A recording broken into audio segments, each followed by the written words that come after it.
दोस्तों आप सभी से निवेदन है कि लास्ट की 1.5 मिनट प्लीज मिस मत करना। कई स्टूडेंट्स बहुत पढ़ाई करते हैं, डेली शेड्यूल बना के पढ़ते हैं। एग्जाम के टाइम में तो 10-10 घंटे 12 घंटे पढ़ाई करते हैं, लेकिन फिर भी एग्जाम हॉल से बाहर निकलते हैं तब मायूस चेहरे के साथ आते हैं और ये देखकर बहुत दुख होता है। लेकिन सोचने वाली बात यह है कि इतनी पढ़ाई करने के बाद भी पेपर क्यों अच्छे से नहीं जाता। और मोस्ट ऑफ द स्टूडेंट्स ये बताते हैं कि पेपर ही कंप्लीट नहीं हुआ, एग्जाम में वो 100 मार्क्स का पेपर ही नहीं लिख पाते। और ये चीज मैंने बोर्ड के एग्जाम में बहुत ही ज्यादा देखी है। स्टूडेंट्स को सभी क्वेश्चन का आंसर पता होता है, फिर भी वो सिर्फ 80 मार्क्स का ही पेपर लिख पाते हैं। आप सोचिए सारे पेपर में ऐसे ही हुआ तो 20% वैसे ही कम हो जाएगा, क्योंकि आपने सिर्फ लिखा ही 80%। और अगर आपको लगता है कि आपने जितना लिखा है उसमें भी 90% तो श्योरली राइट है, तो भी आपके सिर्फ 70 ही आएंगे। और अगर इस बात को समझे कि स्टूडेंट्स पूरा पेपर क्यों नहीं लिख पाते हैं, तो इसका सबसे बड़ा रीजन ये है कि स्टूडेंट्स राइटिंग पे फोकस ही नहीं कर पाते, राइटिंग प्रैक्टिस पर ध्यान ही नहीं देते, सिर्फ और सिर्फ पढ़ाई पर ध्यान देते हैं। दोस्तों एग्जाम से पहले writing practice is very important. चलो आप समझते हैं कि राइटिंग प्रैक्टिस क्यों इंपोर्टेंट है। अगर आपने राइटिंग प्रैक्टिस नहीं की होगी तो एग्जाम में जब आप क्वेश्चन करने जाओगे तो आपको आंसर आता होगा तो भी आपको थोड़ा सोचना पड़ेगा कि सेंटेंस कैसे फॉर्म करूँ, आंसर कहाँ से स्टार्ट करूँ,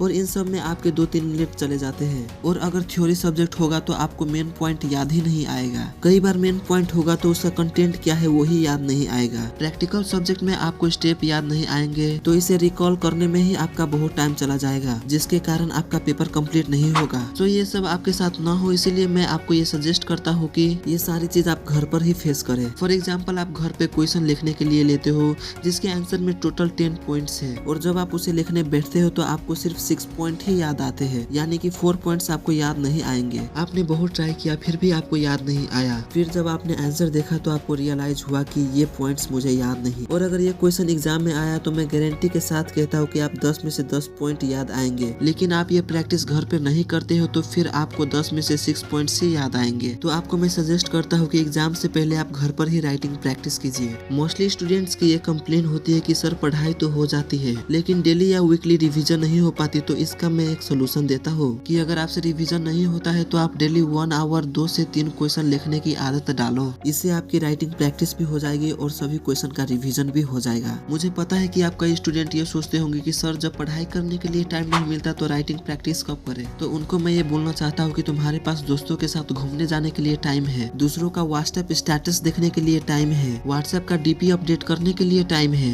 लेकिन खुद को अपडेट करके खुद का बेस्ट वर्जन बनाने का टाइम नहीं है। अगर आप ऐसा बोलते हो कि टाइम नहीं मिलता है तो एक चीज हमेशा याद रखिए, वक्त सभी को मिलता है जिंदगी बदलने के लिए, लेकिन जिंदगी दोबारा नहीं मिलती है वक्त बदलने के लिए। तो अपने टाइम की वैल्यू करो।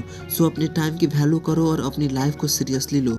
रख भरोसा खुद पर, क्यों ढूंढता है फरिश्ते, पंछियों के पास कहाँ होते हैं नक्शे, फिर भी ढूंढ लेते हैं सारे रास्ते। मेरे दोस्त यूं जमीन पर बैठकर क्यों आसमान देखता है, पंखों को खोल जमाना सिर्फ उड़ना देखता है। दोस्तों ऐसे ही स्टडी टिप्स और फैक्ट्स जानने के लिए हमारे चैनल के साथ जुड़े रहिए। तो मिलते हैं अगली वीडियो में, तब तक जय हिंद।